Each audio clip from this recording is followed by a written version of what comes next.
in that is Patrick Mahomes or the Kansas City Chiefs Lamar's kryptonite? Pick a quarterback and pick a team.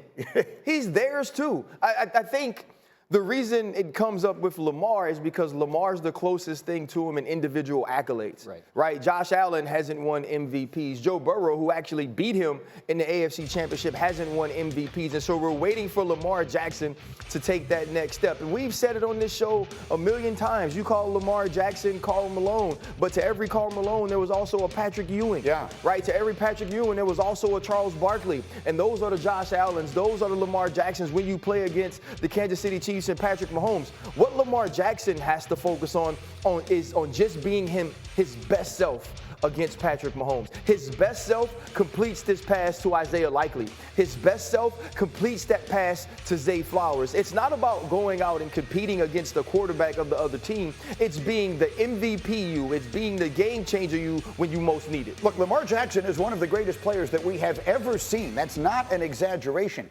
However, if you're going to use the term kryptonite, I guess I would make the question this way, Dan. Against anybody else, does he complete that pass to Likely at the end of the game? Does he complete that pass to Zay Flowers? Is there just something about this matchup? Yeah, I would think so. I think Lamar's sitting there once he's going to watch this. Let's have an honest conversation, okay? Number one, I think the kryptonite is Steve Spagnuolo and the Chiefs defense. I don't think it's Patrick Mahomes. That defense and the plan that they use against Lamar is always fantastic. Dan, Zay Flowers is so open at the end of that game. I totally agree. It's not the defense. And that's why we have to be fair in this moment to like every other quarterback.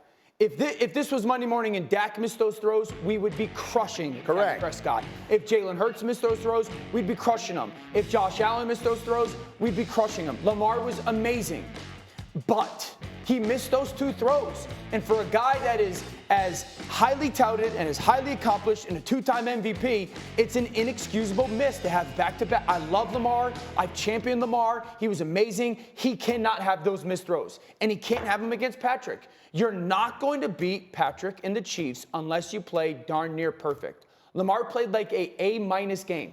He needed an A or A+. He played an A game, might say, until the final three plays. Totally. But at the end of the day, the final three plays are the ones that make the difference, and we'll see if they're able to recover from that. Look, their season is still going to be outstanding, but we've made the point. Kansas City looks like they were already.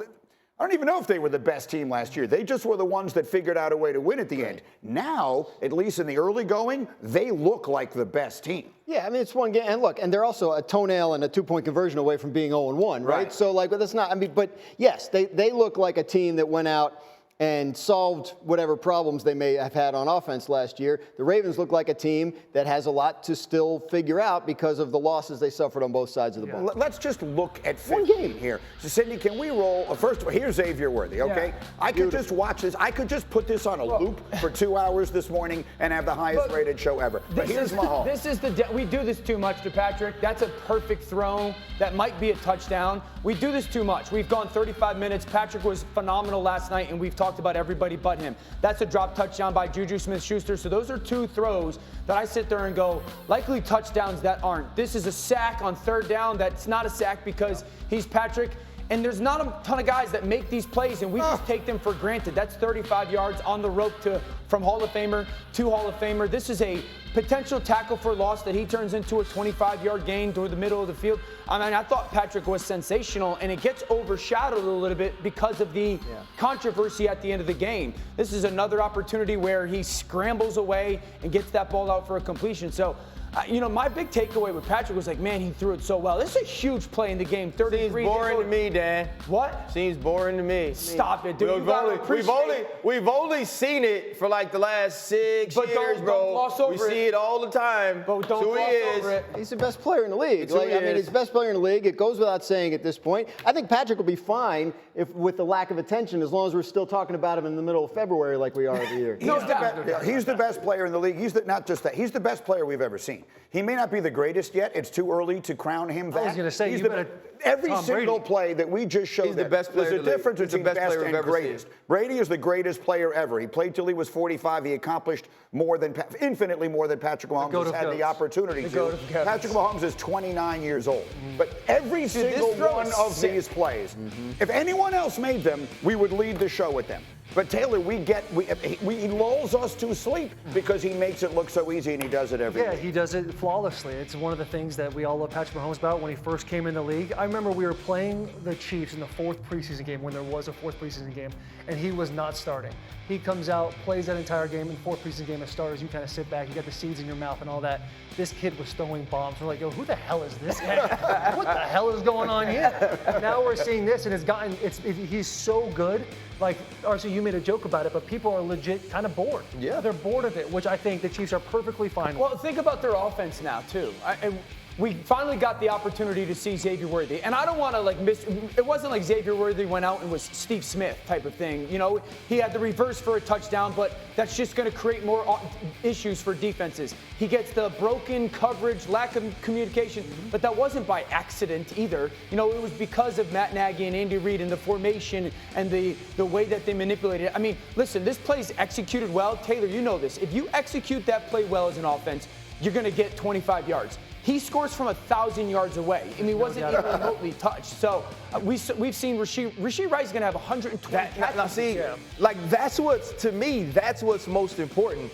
This is something that they learned toward the end of last season. How do we get Rashee Rice the ball in positions where we can get run after the catch? Think about the first play of the second half. They go right to him in the seam. He catches the ball. He makes Kyle Hamilton miss. You have a big play. There's another season of Ryan Clark explaining his tweets, usually on Mondays. This year it'll be on Fridays, and we couldn't be more excited about it. All right, here we go. Tweet number 1 of the season. Dang. God darn, Kevin Durant toe cost the Ravens the game. You know what they say about people with big feet. RC, explain that tweet. You remember Kevin Durant, right? Could have changed the whole narrative of his life against the Milwaukee Bucks if he didn't wear a size 27 shoe. Right. The same thing for Isaiah Likely here, right? So we're going to see Kevin Durant. You're playing against Milwaukee. Kyrie's not there. You're trying to find a way to win. Oh, it's PJ Tucker, my former college teammate. Oh, the step back. Oh, the spin. I'm going to hit it. Oh, it's game time. The narrative has changed. I didn't go to Golden State to win a championship. I can win a championship by myself. I got a new barber. I'm going to get a fresh haircut. God dang it, my feet are too big. The same exact thing happened to Isaiah Likely. His feet so big, it got him saying stupid stuff in the post-game press conference. Talking about this is going to make it hard for the Kansas City Chiefs in the playoffs. No, it's not, Isaiah. Y'all wasn't supposed to be there anyway. But if he'd have had on Barry Sanders instead of Deion Sanders cleats, he probably could have scored a touchdown. Oh, it was just that close. Man, come on, KD. What do I sense that wherever he's watching from, Rex Ryan was enjoying that one. Okay, next. Here's the next tweet we want you to explain. Skinny Lamar is quicker than a hiccup, ain't he? Explain that. Skinny tweet. Lamar was getting loose. Lamar had got a little chunky, right? He was down in South Florida. He was eating Jamaican food, oxtails, curry chicken. You know, he was doing a little too much. He was getting the rice and peas. But this summer, he went out there and he got sleep. And Skinny Lamar was giving them boys that work. He was even running folks over, Greeny. Skinny Lamar is the Lamar we saw at Louisville that would hop over people's children. The Lamar we saw at Louisville that would spin against Florida State like a top and score touchdowns. The problem is we don't want to see Skinny Lamar run that damn much. Todd Monken, figure it out. You got Derrick Henry that right now is 2 Lamar Jacksons based on size. Skinny Lamar did a great job last night of using his legs, but if they have to do that the entire season, it is not sustainable to beat a team like that. He had almost 400 yards of total offense last night, Skinny Lamar did. And then my favorite player of the game is the one you mentioned next. Give me the tweet. Skinny Worthy is outer worldly. Explain that tweet. Like when you look at somebody that's this fast but this smooth, right? When Tyreek Hill gets the football, you can see how fast those little legs are moving, and it looks like it's in hyperspeed. Look how smooth this is. Dude is not even breathing hard as he's running past grown men with multiple children and some with multiple wives. He's not still at Texas just playing around with his homeboys with NIL money from Matthew McConaughey. These are grown folks. And look at this grown folk. That's one grown folk that missed. This dude's so grown, he don't even wear gloves. You gotta be a bad dude to not wear gloves, and he don't even touch him. You know what? I want to watch Players Club, and my favorite part of the movie was when he asked, did you at least pinch the bit?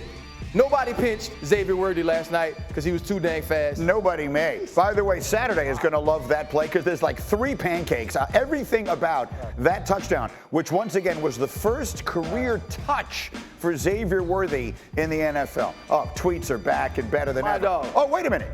I've got sneaky, huge news, Ryan, for your Pittsburgh Steelers.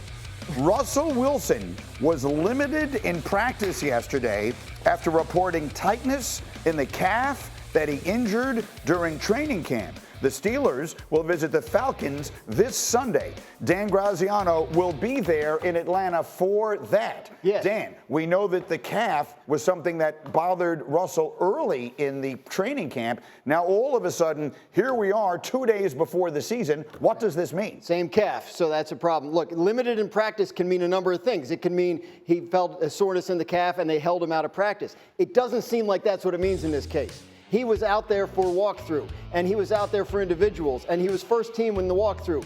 And then when the team period of practice started, it was Justin Fields with the ones, and Russell wasn't there. Came out and watched the end of practice with a trainer. So something happened in practice, and they will do tests on it. We'll know more today. It's entirely possible that Russell Wilson has to miss this game with this injury and Justin Fields gets the start. Listen, if Russell doesn't play, this is the best opportunity Justin Fields is ever going to have in his career. Yep. It's the opportunity that many of us have been clamoring for. I think it's the best opportunity for Pittsburgh to be a competitive football team this year. It's not the preseason. It's when it matters now. And Justin finally got a team around him that can give him the opportunity. It's not going to be perfect. Arthur Smith has the chance to kind of reinvent this offense with the quarterback-designed run, a little bit like we saw with Lamar Jackson. It's a phenomenal opportunity for him if Russell can't go. If Russell can go, it gives me great concern because he doesn't move that great right now anyway, and I think this defense in Atlanta is going to be much better than people expect. Yeah, I really think that I'm not a big guy on takes. I'm not so far removed from the NFL where I feel comfortable coming at my boys.